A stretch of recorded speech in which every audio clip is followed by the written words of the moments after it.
నమస్తే, welcome to our channel. ఇప్పుడు మనతో అంబర్పేట్ నియోజకవర్గంలో మనం ఉన్నాం. మనతో బీజేపీ నాయకులు అయితే ఉన్నారు. వాళ్ళతో అడిగి తెలుసుకుందాం ఎలా ఉంది ఏంటి అంబర్పేట యొక్క నియోజకవర్గం గురించి, డెవలప్మెంట్ గురించి తెలుసుకుందాం.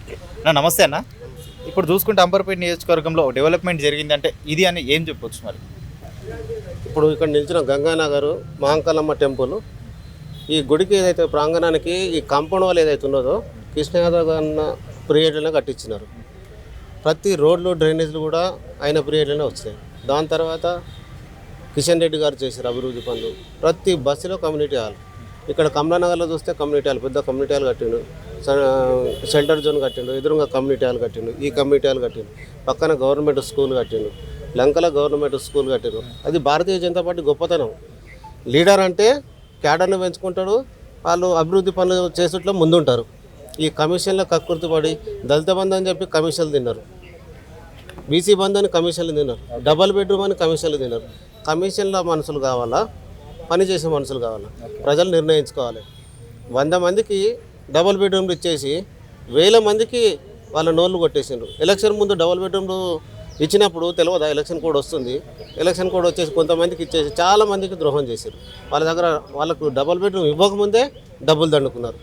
ప్రతి ఎమ్మెల్యే గారి దగ్గర ఉన్న సన్నిహితులకు తప్ప దళిత బంధు వేరేళ్ళకి ఇచ్చింది లేదు. గవర్నమెంట్ ప్రభుత్వ ఉద్యోగాలు చేస్తున్న వాళ్ళకు దక్కినాయి తప్ప సామాన్య కార్యకర్తలు కానీ వేరే ఇతర కార్యకర్తలు కానీ ఎవరికి ఇచ్చింది. ప్రభుత్వం అంటే ప్రజల ప్రభుత్వమా, ఒక బీఆర్ఎస్ ప్రభుత్వమేనా? బీఆర్ఎస్ కార్యకర్తలకి సొంతమా?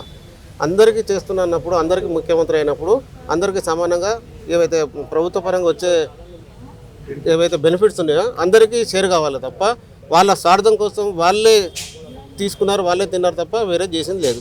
ఇక ఈ బ్రిడ్జ్ కట్టింది కూడా తెలుగుదేశం పీరియడ్లో, కృష్ణ యాదవ్ గారి పీరియడ్లో. పవర్ బోర్ వేసింది గంగానగర్లో, పవర్ బోర్ వేసింది. ఇక్కడ సీలింగ్లో చాలా ఇండ్లు పోయేది ఉంటే తెలుగుదేశం ప్రభుత్వం ఉన్నప్పుడు కృష్ణ యాదవ్ గారు చంద్రబాబు గారితో మాట్లాడేసి ఆ సీలింగ్ ఎత్తేసి వాళ్ళ సొంత గుళ్ళకు ఒక రూపాయి డబ్బు కూడా కట్టకుండా వాళ్ళ ఇండ్లు వాళ్ళకు సేఫ్ అయ్యేటట్టు చేసింది. తులసిరామ్ నగర్ లంకలో అతి పెద్ద భారీ స్కూల్ కట్టిండు. అంబర్పేటలో సిపిఎల్లో ఎంత పెద్ద స్కూల్ కట్టారంటే ఏ ప్రభుత్వం వచ్చినా ఏ ఎమ్మెల్యే వచ్చినా కానీ కూడా ఈ లక్షల కోట్ల రూపాయల నిధులు మాత్రం తీసుకొచ్చి అభివృద్ధి చేసింది లేదు. మేము ఘంటాపదంగా చెప్తాం, భారతీయ జనతా పార్టీ పనిచేసే పార్టీ, భారతీయ జనతా పార్టీ ప్రతి కార్యకర్త దగ్గరికి వెళ్ళే పార్టీ, భారతీయ జనతా పార్టీ అవినీతికి పాల్పడదు. ఎవడన్నా ఇల్లు కట్టినట్టు డబ్బులు కావాలి, అలాంటి పనులు భారతీయ జనతా పార్టీ కార్యకర్తలు చేయరు. కృష్ణ యాదవ్ గారు చేసిన అభివృద్ధి కార్యక్రమాలు వాళ్ళు ప్రతి బస్సులో పోతుంటే అయ్యా మీరు చేసిన పని ఇది ఉన్నది, మీరు చేసిన అభివృద్ధి ఇది ఉన్నది, మేము తప్పకుండా మీరు ఇన్ని సంవత్సరాల తర్వాత మళ్ళీ వచ్చారు, మేము మీకే ఓటేస్తాము అనే ఘంటాపదంగా మహిళలు హారతులు ఇచ్చేసి ఘనంగా వారికి స్వాగతం పలుకుతున్నారు. ఈసారి ఖచ్చితంగా కృష్ణ యాదవ్ గారిని భారీ మెజార్టీతో గెలిపించుకుంటాము. ఇది భారతీయ జనతా పార్టీ సత్తా, ఇది భారతీయ జనతా పార్టీ అడ్డా అని చెప్పి నిరూపించుకుంటాం. ఓకేనా, ఇప్పుడు చూసుకుంటే మరి గజ్వేల్లో కేసీఆర్ కంచుకోట అంటారు కదా, మరి అక్కడ మరి గజ్వేల్లో చూసుకుంటే మరి ఈటెల రాజేందర్ గారు పోటీ చేస్తున్నారు.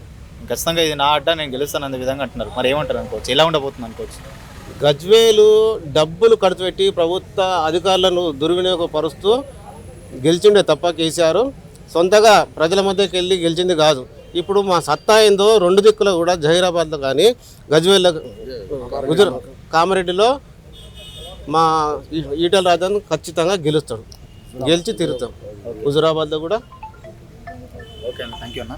ఇప్పుడు చూసుకుంటే మొత్తానికి అంబర్పేట నియోజకవర్గంలో కూడా ఎలాంటి అభివృద్ధి అనేది జరగలేదు. ఇంతకుముందు గత ప్రభుత్వం కాకుండా అంతకుముందు టీడీపీ ప్రభుత్వం ఉన్నప్పుడే కృష్ణ యాదవ్ గారు చేసిన డెవలప్మెంట్ తప్ప మిగతాది ఏదీ లేదు. ఖచ్చితంగా ఇప్పుడు కూడా కృష్ణ యాదవ్ గారిని గెలిపించుకుంటామనే విధంగా చెప్తున్నారు.